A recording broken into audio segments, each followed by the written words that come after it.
Selamat datang di sesi HR for Non-HR. Anda mungkin bertanya, mengapa saya, sebagai manajer atau profesional non-HR, perlu memahami HR? Jawabannya simpel. 70% dari keputusan HR terjadi di luar departemen HR. Saat Anda mewawancarai kandidat, memberi feedback kepada tim, atau menangani konflik kerja, Anda sedang melakukan fungsi HR.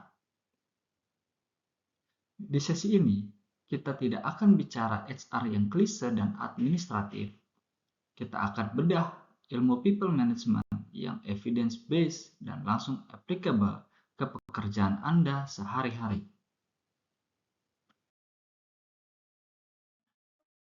Sesi ini dibagi 6 blok materi. Setiap blok bukan kuliah teori biasa.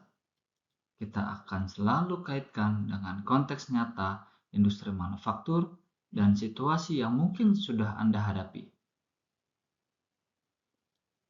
Yang membedakan sesi ini, kita akan gunakan framework terbaru dari HRM, McKinsey People Analytics, dan Deloitte Human Capital Trend 2024-2025, bukan HR textbook lama. Siap? Mulai dari pertanyaan yang paling sering salah dijawab.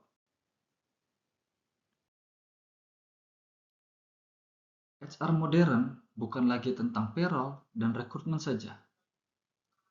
Dave Ulrich, sebagai guru besar HR terbesar abad ini, mendefinisikan 4 peran HR yang relevan. Yang paling penting dipahami non-HR, ketika Anda sebagai manajer mengelola tim, Anda sudah menjalankan 2 dari 4 peran ini. Change agent dan employee champion.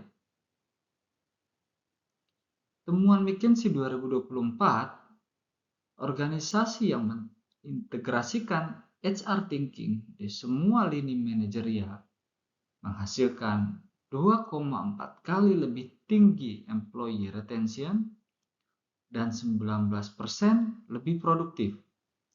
Artinya, pemahaman HR bukan opsional bagi pemimpin. Ini adalah kompetensi wajib.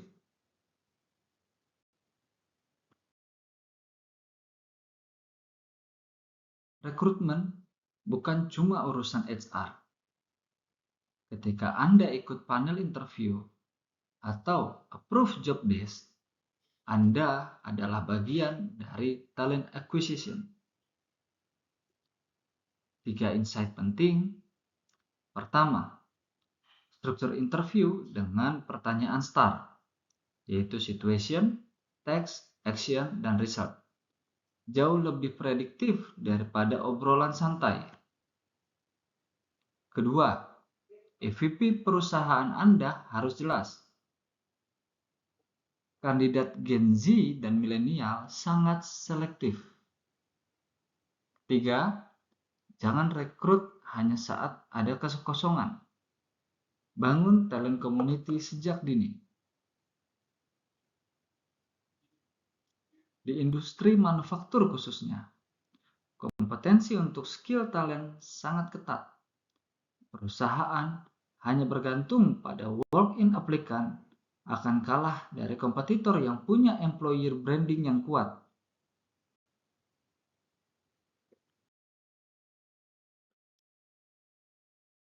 Performance management adalah area di mana manajer paling sering membuat kesalahan.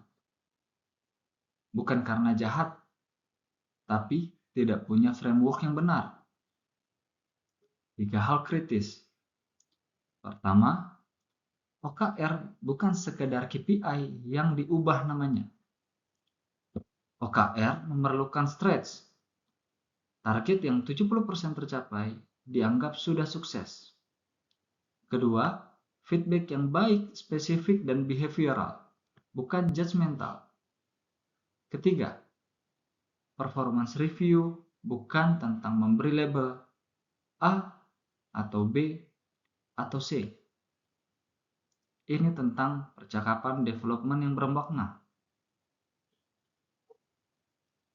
Di industri manufaktur, banyak manajer lini yang terlatih secara teknis, tapi kurang terlatih dalam conversational skill. Ini gap terbesar yang perlu kita tutup.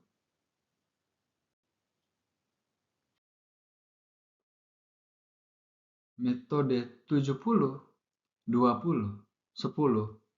mengubah cara kita berpikir tentang training. Perusahaan yang overinvest di formal training tanpa memastikan 70% pembelajaran terjadi di lapangan akan membuang budget training mereka. Implikasi langsung untuk Anda sebagai manajer, Anda adalah instrumen pembelajaran terbesar bagi tim Anda. Saat Anda memberi tugas menantang, melakukan coaching one-on-one, atau membiarkan tim menghadapi masalah nyata. Itulah pembelajaran paling efektif. Di era industri 4.0, half-life of skill semakin pendek. Kompetensi teknis yang relevan hari ini mungkin obsolete dalam 3-5 tahun. Ini bukan ancaman. Ini opportunity bagi yang punya learning mindset.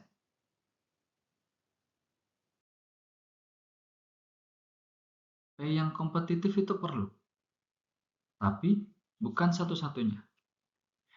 Glassdoor menemukan bahwa 77% karyawan mempertimbangkan total package, bukan hanya gaji, sebelum menerima ataupun menolak offering. 3 insight penting. Pertama, pay transparency. Perusahaan yang transparan tentang struktur gaji memiliki 45% lebih sedikit turnover menurut PayScale tahun 2024. Kedua, pay equity bukan hanya legal compliance. Ini tentang kepercayaan. Ketiga, sebagai manajer, Anda harus bisa menjelaskan kepada tim Anda mengapa gaji mereka di level tersebut. Jika tidak bisa, ada masalah dalam compensation arsitektur di perusahaan Anda. Ingat, karyawan yang merasa dibayar tidak fair tidak akan memberikan 100% performance. Bahkan jika secara angka gaji mereka termasuk market kompetitif. Employee experience bukan tentang fasilitas mewah, kantin bagus, game room, ataupun free snack. Itu hanya hygiene factors, bukan motivator sejati. Temuan yang paling mengejutkan dari riset tim Google, tim terbaik bukanlah yang berisi orang-orang paling pintar, tapi tim yang anggotanya merasa aman untuk mengambil risiko, akui kesalahan, dan mengajukan pertanyaan bodoh. Implikasi langsung, sebagai manajer, pertanyaan Anda bukanlah apakah tim saya sudah bekerja keras, tapi apakah tim saya merasa cukup aman untuk jujur tentang masalah yang mereka hadapi? Ini adalah perbedaan antara manajer biasa dan pemimpin yang sesungguhnya. People analytics bukan lagi domain eksklusif HR. Manajer modern harus bisa membaca dan menginterpretasi data HR, layaknya membaca laporan keuangan. 2 matriks yang paling underrated yaitu eNPS. Cara cepat mengukur apakah karyawan bangga bekerja di tim Anda. Dan absenteeism rate yang tinggi, ini bukan soal malas. Ini adalah early warning, signal dari engagement yang rendah atau masalah well-being. Pesan kuncinya adalah, jika turnover di tim Anda di atas rata-rata perusahaan, ini bukan masalah HR. Ini masalah kepemimpinan yang perlu Anda atasi. Data adalah cermin.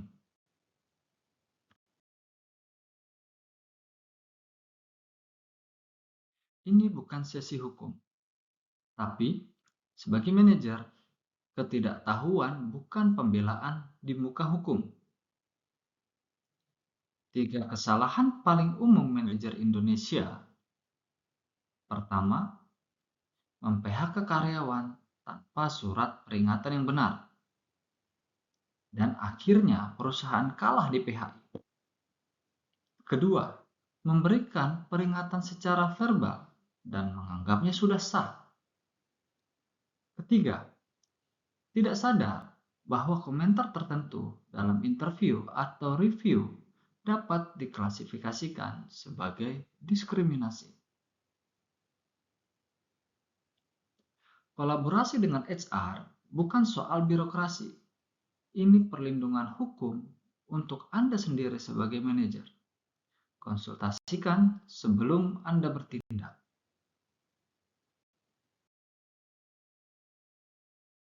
Ilmu tanpa aksi adalah ilmu yang sia-sia. Slide ini adalah komitmen nyata yang bisa Anda bawa pulang hari ini. Satu insight penting, sebagian besar masalah people di organisasi bukan karena kurangnya HR policy, tapi karena manajer tidak menjalankan percakapan-percakapan penting yang seharusnya terjadi secara rutin. One-on-one yang konsisten, feedback yang spesifik, development conversation yang eksplisit. Ini bukan luxury, ini adalah minimum viable leadership. Mulai dari yang paling mudah dulu. Tapi, mulai sekarang.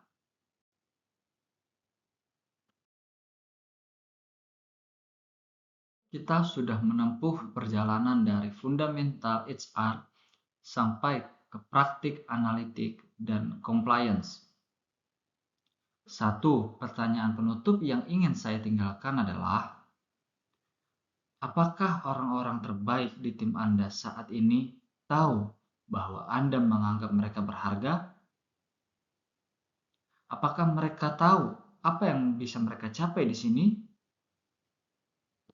Apakah percakapan development itu sudah terjadi? Jika jawabannya tidak, itulah prioritas Anda sebagai manajer. Terima kasih sudah mengikuti sesi ini.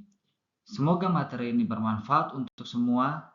Silahkan like dan subscribe agar tidak ketinggalan materi-materi selanjutnya.